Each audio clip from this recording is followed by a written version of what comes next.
Assalamualaikum warahmatullahi wabarakatuh. Halo semuanya, perkenalkan nama saya Nabila Rafifatul Ashwa dengan NIM 63020220086 dari Prodi Ekonomi Syariah Fakultas Ekonomi dan Bisnis Islam UIN Salatiga.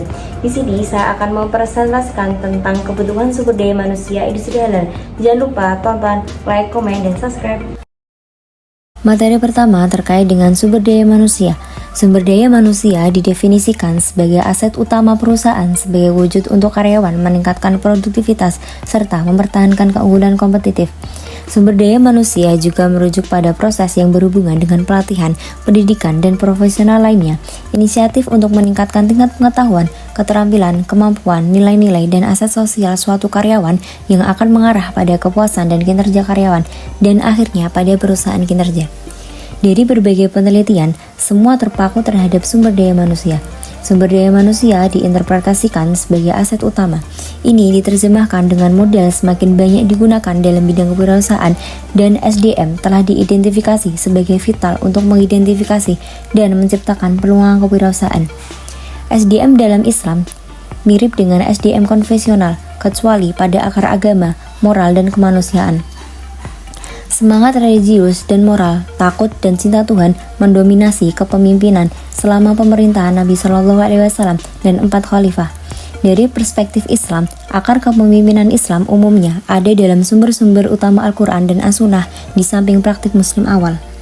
Selanjutnya yaitu kebutuhan sumber daya manusia dalam industri halal. Seiring dengan perkembangan pesat industri halal di Indonesia, kebutuhan akan sumber daya manusia atau SDM yang kompeten dalam bidang ini semakin meningkat. SDM dalam industri halal tidak hanya dituntut untuk memiliki pemahaman yang mendalam tentang prinsip-prinsip syariat Islam, tetapi juga harus mahir dalam memahami regulasi halal serta menerapkan sistem jaminan halal atau SJH di tempat kerja. Menurut LPPOM MUI, perusahaan yang ingin memperoleh sertifikasi halal harus memulai tahapan ketat yang mencakup pelatihan, implementasi SJH, audit, dan monitoring. Proses ini menuntut kesiapan SDM yang mampu memenuhi persyaratan sertifikasi dan memelihara kualitas halal secara berkelanjutan. Lebih tepatnya, bisnis halal membutuhkan sumber daya manusia. Yang pertama ada top management. Manajemen puncak perusahaan bersama dengan para manajer telah membuat komitmen kuat untuk menerapkan kebijakan halal. Komitmen mengacu pada janji khidmat yang dibuat oleh perusahaan untuk menawarkan produk atau layanan yang mematuhi standar halal bagi konsumen. Yang kedua yaitu manajemen personalia. Manajer personalia bertanggung jawab untuk memilih karyawan potensial yang sesuai dengan persyaratan yang ditentukan. Memilih orang yang tepat akan memfasilitasi pencapaian kemenangan perusahaan atau industri. Yang ketiga yaitu manajemen keuangan. Salah satu metode yang digunakan untuk meningkatkan keterampilan dan kemampuan staf adalah dengan partisipasi dalam program pelatihan. Pelatihan yang dihadiri mencakup sistem jaminan halal, kegiatan seminar halal, instruksi pembantaian hewan Islam, dan pelatihan terkait halal lainnya. Manajer keuangan dalam pengembangan SDM memiliki kemampuan untuk mengawasi dan mengendalikan keuangan perusahaan, termasuk alokasi dana yang pengembangan karyawan setelah pelatihan. Yang keempat yaitu penyelia halal. Mengenai pasal 1 paragraf 13 dari Hukum JPH 2014, pengawasan halal adalah seorang individu memiliki tanggung jawab untuk mengawasi proses produk halal atau PPH. Tanggung jawab pengawasan halal sebagaimana diuraikan dalam pasal 28 Undang-Undang termasuk pengawasan PPH atau sistem jaminan halal di perusahaan, mengidentifikasi dan mengimplementasikan tindakan korektif dan preventif, berkoordinasi dengan PPH dan menyertai auditor halal dari Halal Institute dan Halal atau LPH selama inspeksi. Selanjutnya yaitu ada auditor halal. Mengenai pasal 1 paragraf 9 dari Undang-Undang JPH 2014, auditor halal adalah individu dengan kompetensi untuk melakukan inspeksi untuk sertifikasi halal produk. Auditor halal dipekerjakan oleh LPH atau Badan Inspeksi Halal, dan pengangkatan serta pemecatan mereka dikendalikan oleh pasal 14 Undang-Undang JPH. Mereka diminta untuk memenuhi kriteria berikut. Yang pertama yaitu warga Indonesia. Kedua, individu mengidentifikasi sebagai pengikut iman Islam. Yang ketiga, memiliki minimal gelar sarjana dalam disiplin ilmu pangan, kimia, biologi, teknik industri, atau farmasi. Yang keempat, memperoleh pengetahuan komprehensif dan pemahaman yang mendalam tentang hal-hal sesuai dengan hukum Islam. Yang kelima, memberikan prioritas pada kesejahteraan publik atas kepentingan pribadi atau kolektif. Dan yang keenam yaitu memperoleh sertifikasi dari MUI.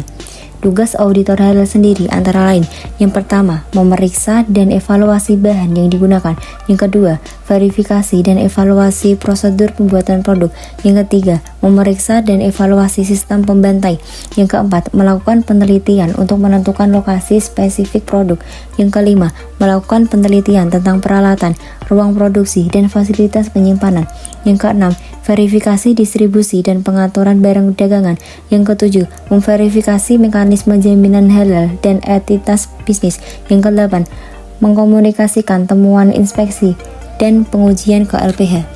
Selanjutnya yaitu juru sembelih halal atau juleha. Slaughter sebagaimana didefinisikan oleh SNI nomor 9002 tahun 2016 adalah tindakan membunuh seekor hewan sesuai dengan prinsip-prinsip kesejahteraan hewan dan hukum Islam. Memastikan kematian total tercapai melalui proses tersebut. Menurut MUI memiliki 23.103 kebutuhan penting untuk hal-hal halal yang berasal dari hewan adalah untuk melakukan tindakan tertentu, termasuk melafalkan basmalah, memutuskan kerongkongan, trakea, dan 2 pembuluh darah arteri karotis, sambil menghindari memotong sumsum tulang belakang. Tindakan pembantaian harus diselesaikan dalam satu contoh. Untuk kesejahteraan mematuhi peraturan hewan, proses pembantaian harus dilakukan dengan cepat untuk meminimalkan terjadinya ketidaknyamanan yang parah. Tugas ini dipercayakan kepada seorang pembantaian halal, juga dikenal sebagai juleha. Juru sembelih halal harus memiliki kemahiran teknis, termasuk kemampuan untuk membedakan antara hewan halal, mengidentifikasi indikasi kehidupan pada hewan yang akan disembelih, melakukan pembunuhan operasi sejalan dengan hukum Islam, dan mengidentifikasi indikasi kematian. Proses pembantaian harus secara bersamaan memenuhi 2 persyaratan halal dan persyaratan kesejahteraan hewan, untuk menghasilkan daging halal dan thayyib dari hewan yang terbunuh. 2 karakteristik ini selaras dengan prasyarat prinsip-prinsip dasar pembantaian, yang meliputi penanganan ternak yang tepat, pemanfaatan pisau yang tajam, proses penyembelihan yang akurat, kehilangan darah menyeluruh, dan penghentian total kehidupan. Ini menjamin produksi produk hewani yang aman, sehat, utuh, dan halal. Selanjutnya yaitu pemandu wisata halal. Menurut Kamus Besar Bahasa Indonesia atau KBBI, pemandu wisata adalah orang yang berkewajiban memberi petunjuk dan informasi yang diperlukan wisatawan. Adapun menurut Peraturan Manparpostel RI, pemandu wisata adalah seorang yang bertugas memberikan bimbingan, penjelasan, dan petunjuk tentang objek wisata serta membantu keperluan wisatawan lainnya. Sehingga pemandu wisata halal adalah orang yang bertugas memberikan bimbingan, penjelasan, dan petunjuk yang berkaitan dengan halal antara lain lokasi wisata, tempat makan, dan jenis makanan. Untuk menjadi pemandu wisata halal, maka diperlukan persyaratan antara lain diutamakan beragama Islam, memahami mengenai kaidah halal dan haram. Sumber daya manusia mengacu pada proses yang berhubungan dengan pelatihan, pendidikan, dan inisiasi program profesional lainnya dalam rangka meningkatkan tingkatan untuk meningkatkan keunggulan kompetitif sumber daya manusia sebagai komponen kunci industri halal. Maka diperlukan program pemberdayaan optimal dan maksimal. Program pelatihan yang optimal dan maksimal memainkan peran yang signifikan terhadap peningkatan tingkat pemahaman halal dan industri halal mulai dari hulu ke hilir. Pelatihan yang tepat akan memastikan bahwa ada kesinambungan antara pengetahuan dan keterampilan di antara para pemain industri. Selanjutnya, yaitu tantangan dan peluang dalam pengembangan SDM industri halal. Pengembangan SDM untuk industri halal di Indonesia menghadapi beberapa tantangan utama. Salah satu tantangan yang signifikan adalah kurangnya kesadaran dan pemahaman mendalam tentang pentingnya standar halal di berbagai sektor seperti pangan, kosmetik, dan pariwisata. Banyak pelaku industri dan SDM masih memerlukan pengetahuan yang lebih komprehensif tentang prinsip-prinsip syarat Islam yang harus diterapkan dalam proses produksi dan pelayanan. Kurangnya pelatihan khusus dan sertifikasi yang spesifik untuk industri halal menjadi penghambat utama kemampuan SDM dalam memenuhi tuntutan dan menjaga kualitas produk serta layanan sesuai standar halal. Selain itu, keterbatasan akses terhadap program pelatihan yang berkualitas dan keterampilan teknis yang relevan dengan kebutuhan industri halal juga menjadi tantangan yang harus dihadapi. Banyak perusahaan menghadapi kesulitan dalam mendapatkan SDM yang memiliki pemahaman mendalam tentang sistem jaminan halal atau SJH dan regulasi halal yang terus berkembang. keterampilan manajerial dan teknis yang dibutuhkan untuk mengimplementasikan SDH dengan efektif seringkali kurang diperhatikan, yang dapat berdampak pada kesulitan dalam proses sertifikasi dan pemeliharaan kehalalan produksi secara berkelanjutan. Untuk mengatasi tantangan ini, perlu adanya peningkatan akses terhadap sumber daya pelatihan, baik melalui program pendidikan formal maupun pelatihan on the job. Pemerintah dan pelaku industri harus bekerja sama untuk mengembangkan kurikulum dan program pelatihan yang relevan, serta memastikan bahwa pelatihan ini mudah diakses oleh semua calon SDM di industri halal.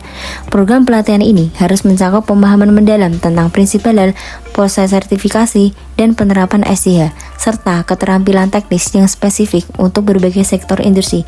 Misalnya, pelatihan untuk sektor pangan dapat fokus pada pemilihan bahan baku yang halal, teknik pengelolaan yang memenuhi syarat, dan manajemen produksi yang menjaga kehalalan produk dari hulu ke hilir. Dengan langkah-langkah ini, Indonesia dapat mempersiapkan SDM yang mampu mendukung pertumbuhan industri halal dan memperkuat posisinya di pasar global. Selanjutnya yaitu kendala sumber daya manusia bagi industri halal.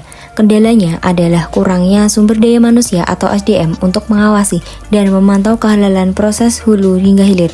Saat ini misalnya, jumlah petugas pengawas rumah potong hewan dan pasar tradisional masih kurang. Komunitas Pengusaha Muslim Indonesia atau KPMI menyatakan ada persoalan dari pengusaha yang belum mengajukan sertifikasi halal karena merasa terdesak untuk segera mengajukan sertifikasi. Rekomendasi untuk memiliki sertifikasi ini masih menjadi bahan pertimbangan pengusaha karena alasan bisnis. Pengusaha memahami bahwa pelanggan mereka tidak mengetahui sertifikasi halal, yang membuat mereka merasa bahwa mereka tidak memerlukan sertifikasi halal untuk bisnis mereka. Mereka juga tidak melihat adanya jaminan bahwa produk bersertifikasi halal mereka lebih baik daripada produk mereka saat ini, dan tidak yakin bahwa biaya dan pengeluaran yang dikeluarkan untuk aplikasi dapat dipulihkan atau diganti dari hasil penjualan mereka selanjutnya. Kendala SDM lainnya bagi industri halal adalah kurangnya karakter SDM yang baik. Lulusan saat ini terlihat bekerja di lembaga keuangan Islam. Kebanyakan dari mereka tidak bekerja karena passion, tapi karena kebutuhan finansial. Kesimpulannya, sumber daya manusia atau SDM memegang peranan sentral sebagai aset utama dalam memajukan industri halal. Karyawan yang kompeten dengan pemahaman mendalam tentang prinsip syariat Islam, regulasi halal, serta mahir dalam implementasi sistem jaminan halal atau SDH menjadi fondasi penting bagi pertumbuhan dan daya saing sektor ini. Kebutuhan akan SDM berkualitas mencakup berbagai tingkatan dan spesialisasi peran. Pengembangan SDM untuk industri halal di Indonesia dihadapkan pada sejumlah tantangan signifikan, kurangnya kesadaran dan pemahaman yang komprehensif mengenai standar halal di berbagai sektor, keterbatasan akses terhadap program pelatihan khusus dan sertifikasi halal yang relevan, serta minimnya keterampilan teknis dan manajerial yang dibutuhkan menjadi hambatan utama. Selain itu, kendala operasional seperti kekurangan pengawasan halal di lapangan dan isu terkait karakter lulusan di bidang ekonomi syariah turut terpengaruhi terhadap kemajuan industri saat ini. Ingin jadi bagian dari ekosistem halal Indonesia? Yuk ikuti pelatihan pendamping sertifikasi halal dan ambil peran nyata dalam membantu pelaku usaha, khususnya UMKM, untuk memperoleh sertifikasi halal secara lebih mudah dan terarah.